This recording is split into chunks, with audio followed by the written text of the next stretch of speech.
Delhi High Court refuses to hear PIL against full reopening of schools.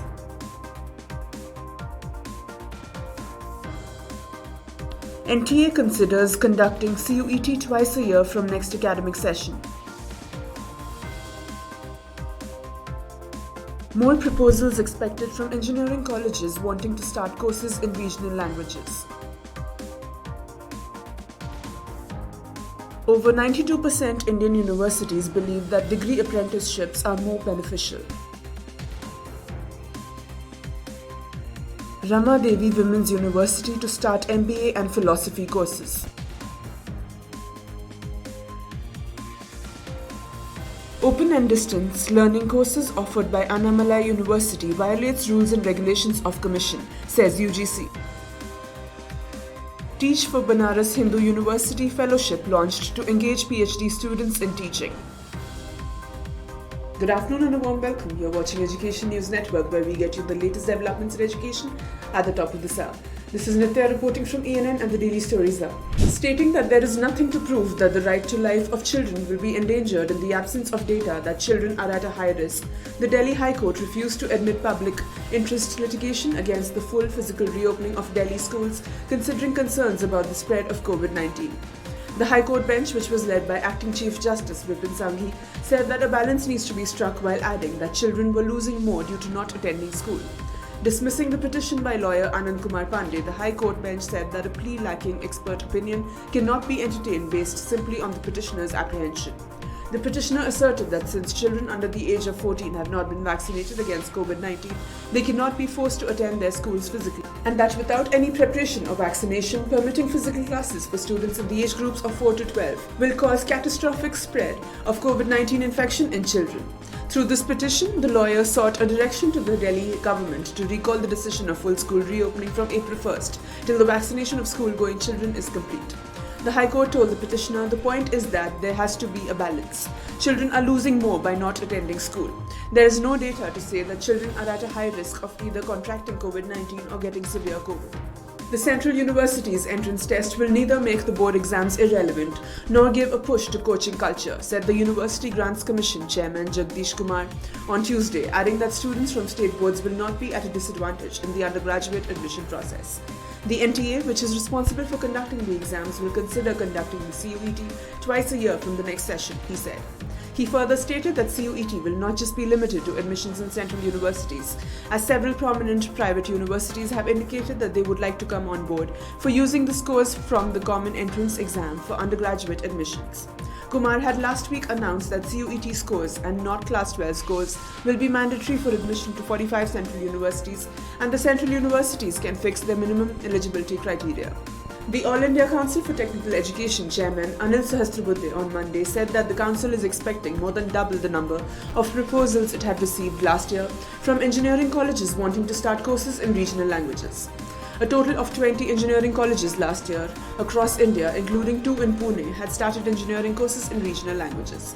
We are expecting now that more than double of the same proposals will come for AY 2022-23.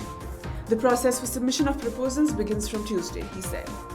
The first engineering course in the Marathi medium received a good response from students, with all the 68 seats taken at the Pimpri Chinchwad College of Engineering. Institutions across the country applied to launch the course in vernacular languages after the apex body for engineering education invited applications as part of new education policy. AICTE aims to reach all aspirants, particularly from the rural and tribal areas, who find it difficult to study in the English language. It plans to offer Bachelor of Engineering and Bachelor of Technology courses in Hindi, Telugu, Tamil, Malayalam, Kannada, Gujarati and Bengali besides Marathi. Sahasrabudhe added, looking at the first year's response, we are hoping to get many more proposals for this academic year. The initiative has taken off well in the 20 approved colleges last year. Over 92% of universities and higher education institutions in India stated that degree apprenticeships are more beneficial for university students than regular degrees in order to meet the demands of the 21st century workplace. 70.16% of these believe that with the introduction of new apprenticeship programs, there has been a significant increase in the demand for hiring apprenticeships, and India will have more than 10 million apprenticeships in the next 5 years. In its new report titled Future of apprenticeship in India by Team Lee's EdTech that was released on Monday. It looked at the evolving degree apprenticeship ecosystem in India and found that while 1.2 crore students graduate every year, only 35% of these students are actually employable enough to join the industry, and 62% of the respondents stated that apprenticeships have created a sustainable cycle of learning by enabling students to earn while they learn. India currently has about 0.5 million apprentices who are employed in various sectors, which is in contrast to Germany's 1.3 million, UK's 0.71 million, and USA's 0.63 million, revealing the potential this has in skilling the 10 million youth entering the workforce every year. The National Education Policy 2020 has also laid the foundation for more universities to come forward and launch degree apprenticeship programs.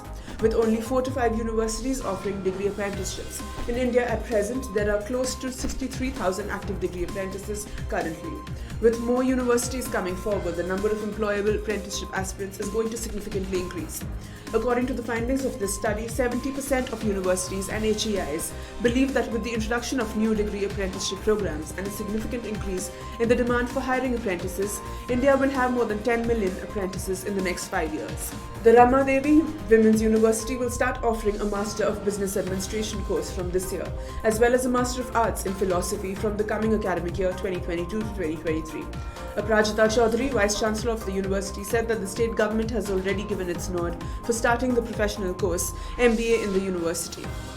Our institution is already running an undergraduate program in philosophy, but from this year a PG course will be started, she added. Sasmita Mohanty, PG Council Chairperson of the university, said that the MBA course will be run by a separate department. It will have 7 faculty members for the sanctioned 48 intake capacity. Initially, a teacher from the Commerce Department will be the coordinator of the new department. There was a plan to open an MBA department 2 years ago, but it got delayed because of the pandemic. Teachers will soon join the department before students take admission. Philosophy department has 3 faculty members. As they are running a UG program in philosophy, they can manage the PG course well, she added. The girl students who wish to take admission in the MBA or MA in philosophy course need to appear for the common PG entrance test and obtain a good rank. The UGC recently said that the open and distance learning courses being offered by Annamalai University, Tamil Nadu violate rules and regulations of the Commission and asked students not to take admission to these courses. As per regulations, no higher educational institutions shall offer any open and distance learning programs or online programs and admit learners thereto unless it has been granted recognition by the Commission, the UGC said, adding that the university was granted recognition to offer ODL courses till 2014 to 2015, and no further recognition has been accorded to it to offer any program through ODL mode. The ODL programs offered by the Annamalai University, Tamil Nadu without prior approval of UGC are invalid, and the university is solely responsible for the career consequences of the students, if any, arising out of the same, read the official notification. Banaras Hindu University has launched a special scheme titled Teach for BHU for its PhD students, which will help them enhance their skills to excel in professional life. The scheme aims to train BHU PhD scholars about the best practices of teaching and prepare them for an outstanding academic career. The idea behind the launch of the scheme is to provide an opportunity to interested and shortlisted PhD scholars who wish to make the best use of their time after submission of their thesis. The Teach for BHU Fellowship will be for a duration of 12 months.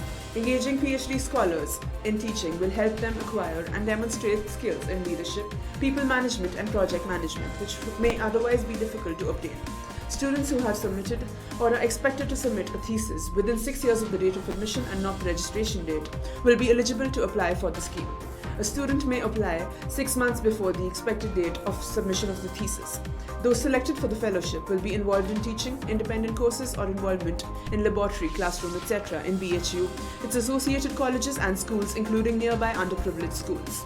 A candidate selected under the TFB will receive a fellowship of Rs 40,000 per month and Rs 6,000 HRA over the 12-month period of engagement. That's all for today. Thank you for watching Education News Network. For more such videos, do log on to our website, theENN.com, and don't forget to like, share, comment and subscribe. Signing off, this is Nitya.